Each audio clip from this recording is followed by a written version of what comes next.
que le 1 contre 1 doit prendre une place très importante, en tout cas dans la formation des jeunes. Je vais parler de la manipulation de balles et de la dextérité, de la motricité. Donc ça, c'est les bases. Vous devez faire forcément U9, U11, U13. Et bon, c'est indispensable. Derrière, il faut avoir une bonne maîtrise de balle. Là, aujourd'hui, on va essayer de se cibler vraiment sur de la technique pure. Un petit peu, d'accord? Donc, je vais revenir là-dessus. L'année dernière, il y avait une intervention de Ronan qui était très intéressante sur la prise de décision. Il va falloir contextualiser nos situations, mais juste voilà, un aparté, ne pas oublier que la technique, c'est important. Dans l'idée, c'est 1 contre 0, après le 1 contre 0,5, c'est la situation un petit peu aménagée, et puis après 1 contre 1, et puis après le jeu de 2, 3, 3, 4, 4, notamment dans le basket de jeunes. Donc, je vais cibler vraiment sur 5 techniques de dribble. L'intervention va se passer en plusieurs temps. Au début, on va revenir sur vite fait les prérequis qu'on peut faire en dessous U13, U11. Et derrière, on va aller vraiment sur de la technique. Derrière, on enchaînera sur des situations de 1 contre 1 que moi j'utilise et qui sont, à mon sens, référentes. Et pour rien cacher, je les ai piquées à un coach qui était venu faire des interventions il y a quelques années, qui s'appelle Fred Sarr, d'accord, et qui a vraiment des choses là-dessus qui étaient très intéressantes. Je vous remontrerai ça. Et puis on terminera, si on a le temps, un petit peu sur du 3-3 par vague, sur l'enchaînement pour voir l'utilisation à travers le jeu. Okay, je vais pas revenir sur le champ de manipulation qui doit être un volume important. Je vais parler plutôt de motricité avec le ballon. Il y a des choses qu'il faut associer au dribble. Et la première chose qu'il faut associer, c'est les appuis. Donc associer la motricité avec le ballon. Là, simplement, juste en marchant. Pour l'instant, vous allez dribbler main droite sur le côté, fort, sur chaque appui que vous posez au sol, le ballon rebondit en même temps. Donc c'est main droite pour l'instant, d'accord, milieu, main gauche. Et vous allez le faire en marche arrière après, à chaque fois que je pose un appui, vous dribblez. Ok, parti, go.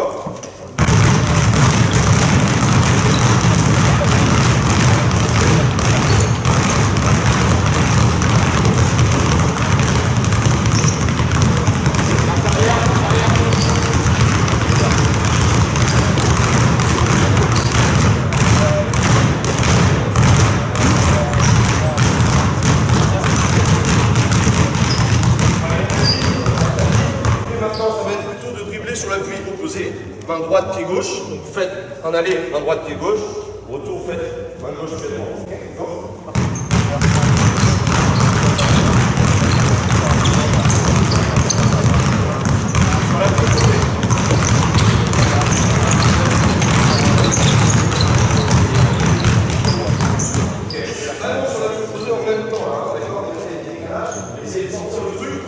Essayez d'enlever cette marche un peu robot, essayez de courir naturellement, mais c'est votre dribble qui doit s'adapter à la course, c'est pas la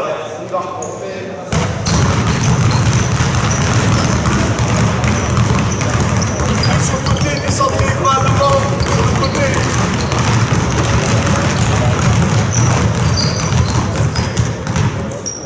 Les strikes, il y a que tout petit là, les 11, etc. Vous pouvez faire ce genre de choses. Là, vous allez faire un dribble, deux dribbles, s'arrêter, arrêt simultané, au moment de l'arrêt, en même temps au sol, croisé.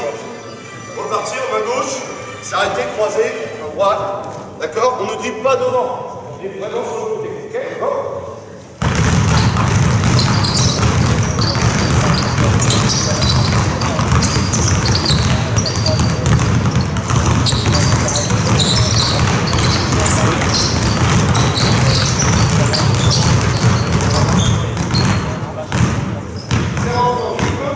La plupart d'entre vous faites ça, et il y a 1, 2, 3. C'est pas ça.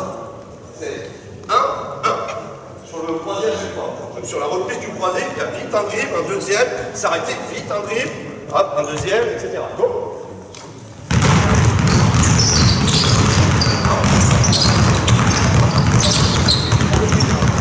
Vite à la sortie du croisé.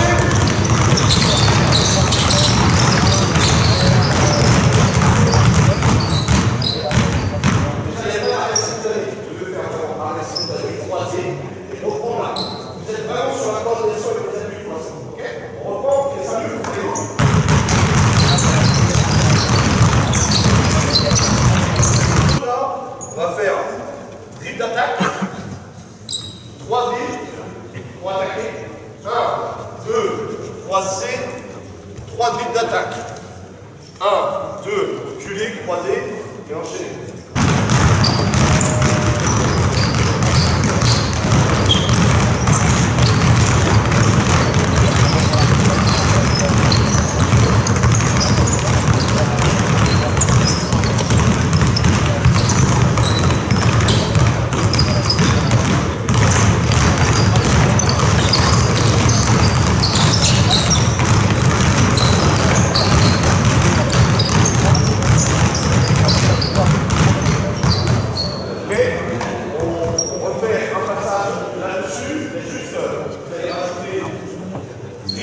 Pour avancer, un dribble pour contrôler ou protéger, d'accord?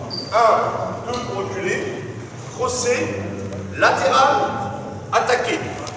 Donc là, il y a tout, il y a progression, protection, reprise d'espace, cross, latéral et réattaquer. Là, vous avez tous les champs sur lesquels vous pouvez jouer au basket si vous maîtrisez ça. Ok, go!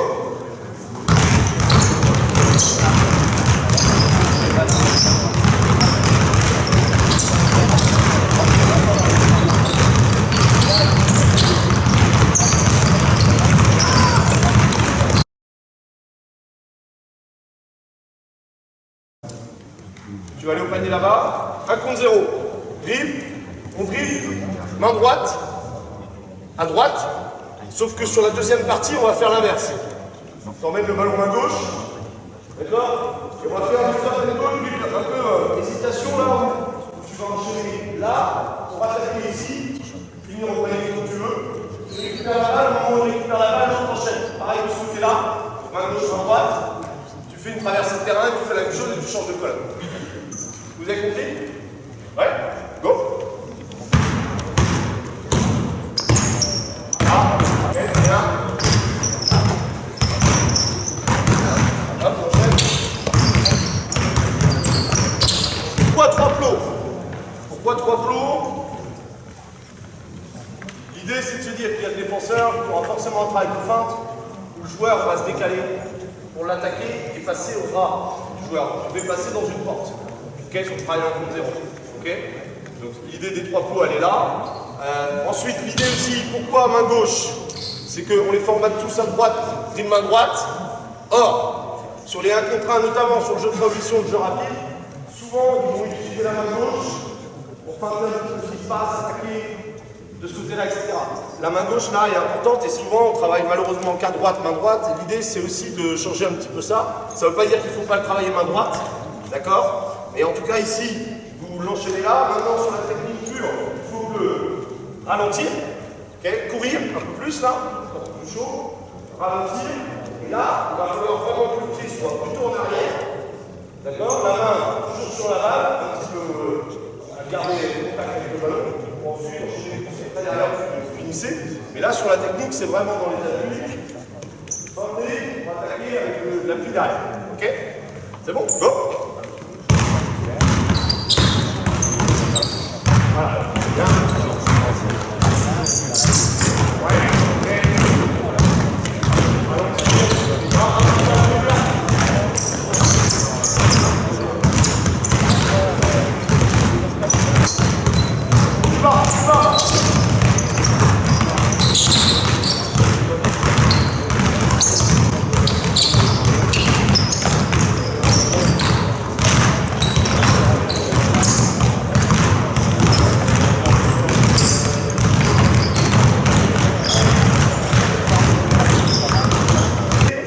De protéger la balle au basket, c'est soit protéger la balle avec son corps, soit protéger la balle, et c'est ce qu'il faut qu'on privilégie en restant face au cercle pour être dangereux sur le tir, au ras du sol.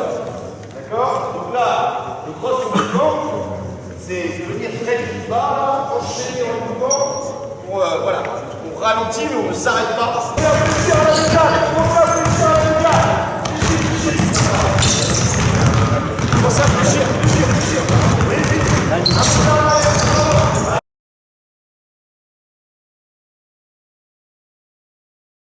D'accord? Et vous allez faire ce qu'on appelle le push-cross. Le push-cross, c'est emmener le ballon par-dessus ici, et attaquer fort, la ligne de fond, d'accord? Et c'est vraiment essayer d'équilibrer main gauche, emmener le ballon de l'autre côté en engageant l'épaule pour attaquer ici.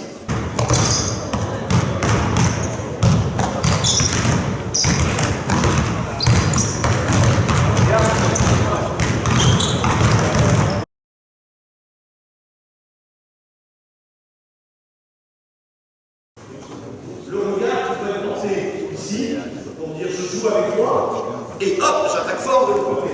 La fin. C'est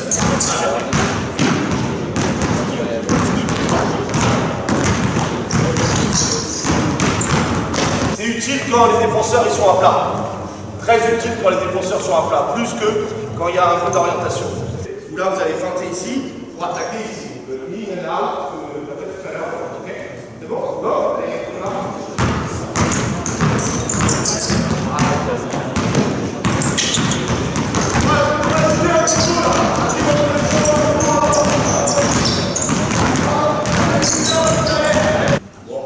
Michael Jordan, sur ses premières années, c'était à chaque fois ça. Je faisais à chaque fois ça sur le début. Je veux juste vous présenter un truc, c'est que forcément, l'appui là, il est fort. L'appui est un combo. Plus le défenseur va être loin, plus on va pouvoir mettre de l'amplitude, plus le défenseur est prêt, plus il va falloir être rapide dans son ménage. Ok? Là, on va enchaîner sur deux choses. Vous allez refaire les dames, et là, vous allez en faire deux. Tac et tac. Ok? Deux là-dessus. Ok? Les deux mètres, on prend. Ok? C'est bon? Go, on y va. Là, c'est bien. Deux derrière, là. Ah, c'est bien.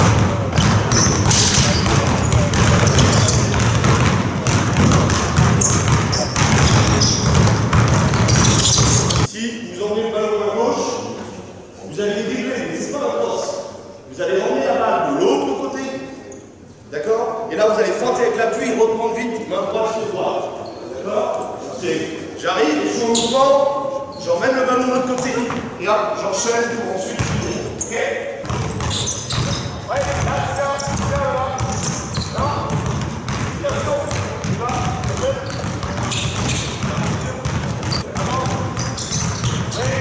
Il ne faut pas le faire trop près, comme la plupart d'entre nous, parce qu'il faut garder les vitesses.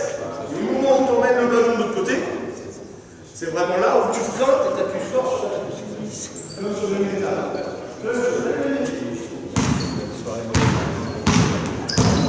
Voilà. Bon.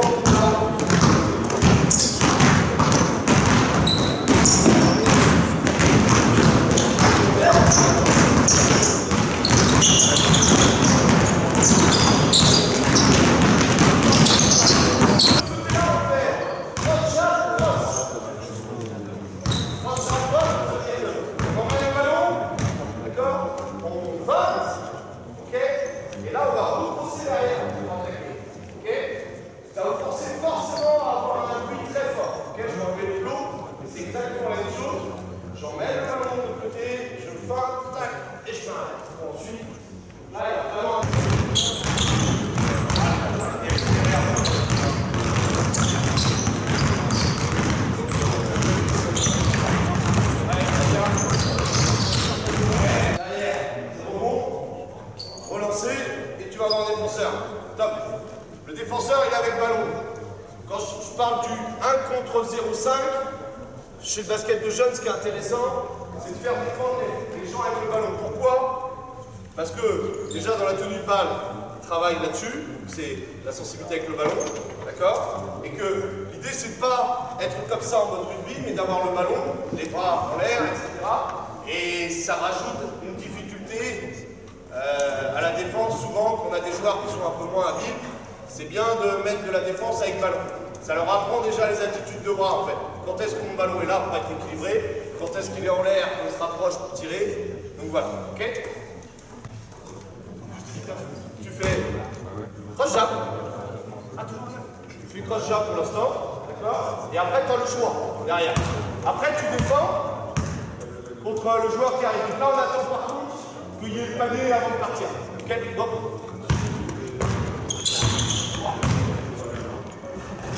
Vas-y, enchaîne. Vite, vite, vite, jouez, parce que derrière, c'est fort.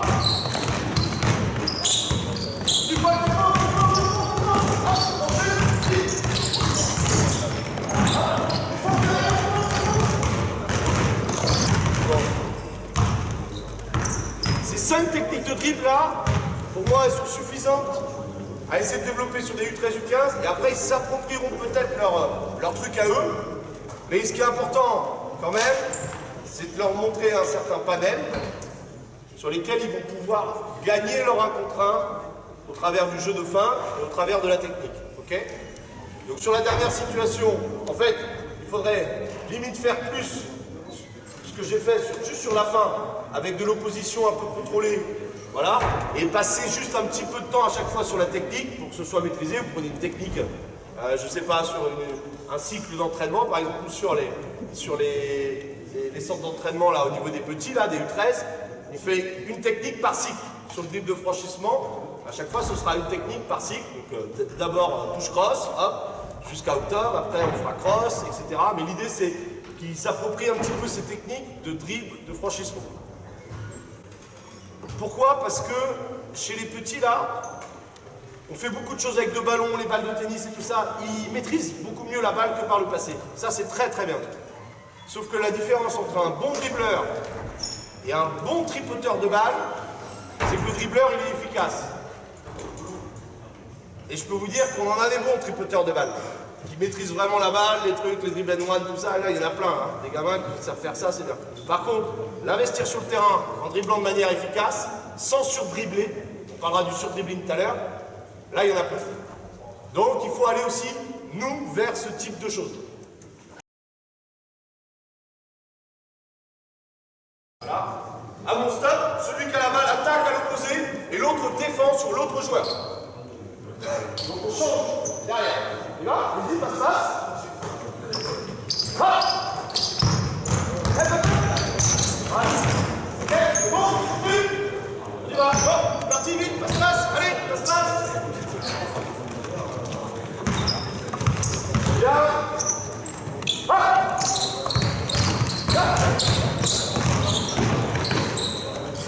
Hop.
Ça me permet de faire le jeu en défense.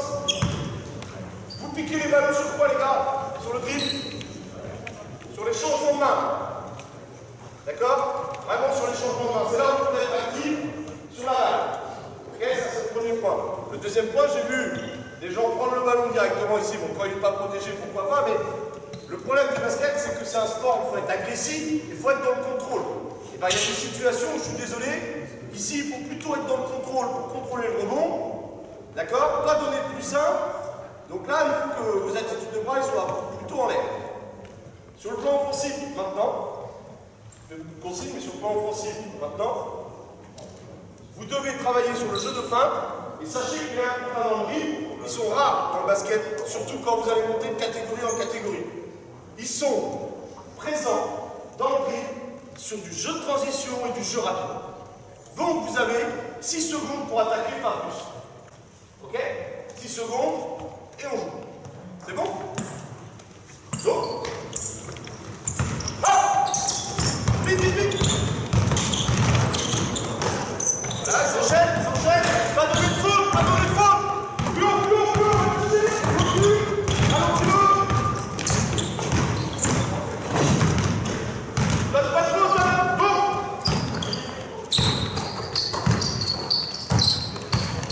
Ah!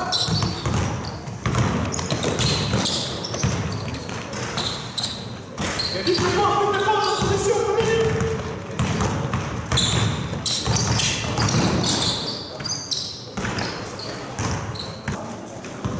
ils sont ici, avec la feinte, bien pour l'attaquer. Seulement, il ne faut pas tout le temps un saut. D'accord? Ça veut dire que de temps en temps, dans ces replacements, si vous montez vraiment de l'agressivité, vous êtes obligé de reculer. Il y a toujours un pied avancé. Pourquoi il faut attaquer le pied avancé? C'est ça, c'est ce qu'on appelle le contre-pied. S'il attaque là, souvent sur un policier est capable de courir et d'être encore présent. Si vous l'attaquez dans le contre-pied, le temps de faire ça et ça, c'est mort. C'est un appui en plus. C'est pour ça qu'il faut attaquer plutôt sur le pied le plus avancé. Okay? Je vais refaire un point sur. Tout à l'heure, j'ai entendu ce qu'il y a quelqu'un qui est tombé. Vous savez, maintenant, c'est mieux de faire tomber quelqu'un que de marquer plus de paniers sur un match pour gagner. Il faut que nous, les entraîneurs, on soit vigilants là-dessus, parce que quand il y a ça, qu'est-ce qui se passe derrière? C'est que les joueurs ne défendent plus. C'est plus facile. Si vous défendez à 2 mètres, de toute façon, vous n'allez pas tomber, vous n'allez pas prendre de glisse, vous n'allez pas être agressif. De toute façon, nous, ce qu'on recherche, c'est des joueurs qui tombent. Okay. C'est toi qui donnes le top départ. Tu vas au tir en fond. Toi, à quel niveau on va faire la franchise, comment je le garde dans mon dos. Ok? Débrouille, tu le laisses derrière. Tire, derrière. Toi, tu vas défendre sur le joueur ici. Moi, tu fais remise au jeu. Ok? Donc, on peut passer la balle par-dessus, on peut revenir ici. Par contre, une chose qui est importante, c'est de poser de l'autre côté ici. Ok? Tu joues un contre un face au tireur. Ok? Arrivé au médial, démarquage, tu es obligé de passer la balle.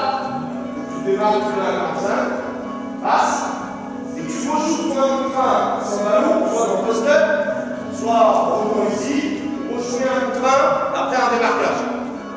Ok? Sur les rotations, c'est simple. Tu vas dans la colonne qui suit. Ici, c'est le joueur de la main qui est ici, l'autre qui va dans la colonne là-bas. Ok? Et là, go.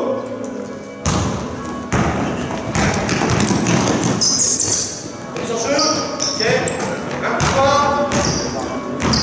C'est la pression. Ok, là, ça va revenir. Ah, d'accord. Ok, là. Défense sur terrain. Les 2 premières défenses, c'est la fin de défense et du remplacement. On défend tout terrain. Ok? Si jamais, sur le premier 1 contre 1, j'ai passé mon joueur, il n'y a pas de passe, c'est tout droit. Ok? Si par contre le défenseur est devant moi, là il faut que je ralentisse pour donner la balle et enchaîner sur un démarquage. Ok? Ouais? Et là.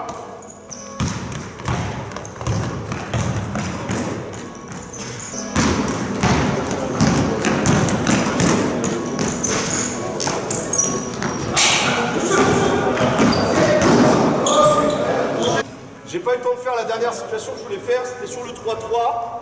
Alors, juste pour revenir sur cette situation-là. Cette situation-là, elle est intéressante, pourquoi? Parce que vous avez tous les types de 1 contre 1. Moi, j'utilise de temps en temps. Il y a le 1 contre 1 où je suis en temps d'avance. Il y a le 1 contre 1 sur remise en jeu, sur panier encaissé et défense tout terrain. Bon là, ils n'ont pas trop défendu tout terrain, mais défense tout terrain. Derrière, il y a un contre un plutôt bas, un contre un sans ballon. Vous pouvez gérer les démarquages. Et en fait, sur cette situation-là, bah, vous avez tous les types de 1 contre 1 qui existent quasiment au basket.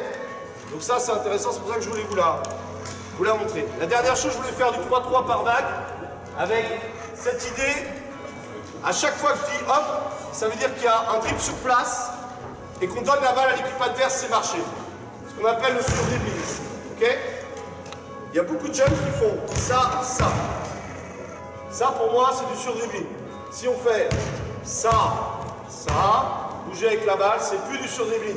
Parce qu'on fait bouger la défense latéralement dans la profondeur. C'est pour ça que le dribble, il doit servir à avancer.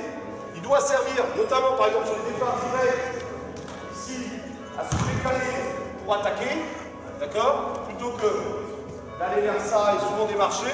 Le départ direct, c'est vraiment un truc pour se décaler. Mais on peut se décaler, on peut reprendre de l'espace, on peut aller vers le panier. Mais en tout cas, il faut que le dribble, il sert à aller dans une direction ou à feinter. D'accord? Mais le dribble sur place, dans le basket de jeunes, il faut lutter contre ça. D'accord? J'aurais pu parler des reprises de joueurs également, je ne l'ai pas fait. C'est-à-dire que sur les close-out, quand il y a une aide défensive, une reprise, parce que la base du 1 contre 1, c'est quand même le tir extérieur. Si vous ne mettez pas un tir, ça va être compliqué derrière. D'accord? Donc il faut aussi avoir cette idée en tête. Juste pour conclure, je l'ai dit, la défense, elle doit être plus agressive. Ça, c'est important. Si on ne défend pas de manière agressive, on ne progressera pas sur le dribble et sur le 1 contre 1. D'accord? Il y a trop de joueurs à 2 mètres, il y a trop de joueurs dans les aides, donc ça ferme, etc. Donc bien sûr, alors du coup, là, on fait du jeu de passe. Mais si on avait des meilleures intentions défensives, on aurait des meilleurs joueurs de 1 contre 1, on aurait des joueurs plus intelligents sur le jeu de passe, voilà, etc. Donc, zoom sur la défense. J'ai dit tout à l'heure, le comportement des gamins sur les crosses, je le répète, le comportement des coachs qui pignent sur les arbitres quand il y a des petites fautes. Voilà, je le dis clairement. C'est-à-dire que quand c'est de mon côté, je vais réclamer. Quand c'est pas de mon côté, je dis rien. Et à un moment donné, il faut être cohérent. Si, je dis pas qu'il faut mettre les mains tout le temps, d'accord? Mais s'il y a des petites fautes, est-ce que c'est si grave que ça? Non, je pense pas. D'accord? Donc, d'un côté ou de l'autre. Donc, faites attention à ça. Il y a certains... je prends l'exemple de Pierre Vincent qui fait un truc au niveau des coachs pro vraiment spécifique sur la tactique en basket. Pour moi, les entraîneurs de jeunes, ils devraient être largement meilleurs sur la technique individuelle.